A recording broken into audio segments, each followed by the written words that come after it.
If you're a tenant, one of the major reasons you get some money taken out of your security deposit is because you didn't appropriately clean your stove and oven.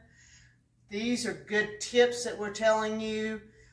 Most of the time, a cleaning company that preps your rental for you before you move in is told to do this type of deep cleaning on a stove, and if you keep it maintained on a regular basis, then you're more likely to get your security deposit back. Go ahead and pull your oven out from the wall and clean behind it.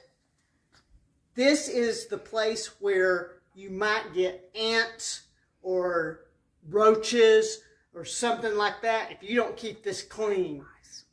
Even mice. You got to keep this area clean, sweep it out, mop it off, because this is a very common area where we see pests enter. So, one of the first things that you need to know how to keep clean on a stove that has burners is the elements as well as the drip pans.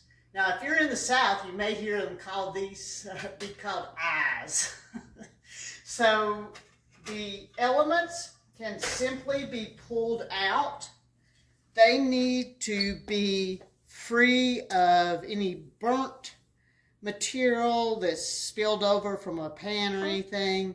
And the drip pans, if you keep them clean on a regular basis, then you're not scrubbing them off at the end of the time when you're getting ready to move out or at the end of a year. You can clean them at this stage. You can still clean them with simply soap and Simple Green and a rag.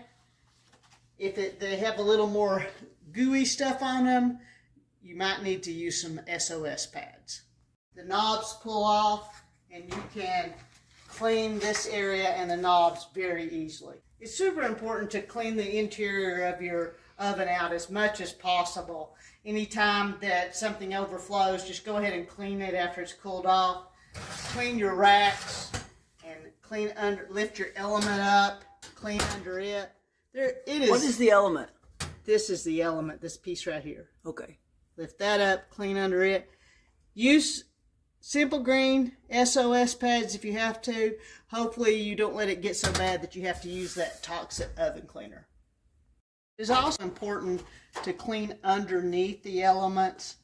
This area can get a lot of crusty stuff coming from pots that overflow and all. And grease. And grease. So keep this cleaned off with regular Simple Green, just wiping it off. And then if you need to, SOS, and then clean it off again with water. It'll prevent a grease fire too. When you're ready to place your drip pan back in, be sure to line it up correctly, usually between the two space holders for the element. The element goes right back in there. It'll just slide and you can feel it click and it'll fit right in there.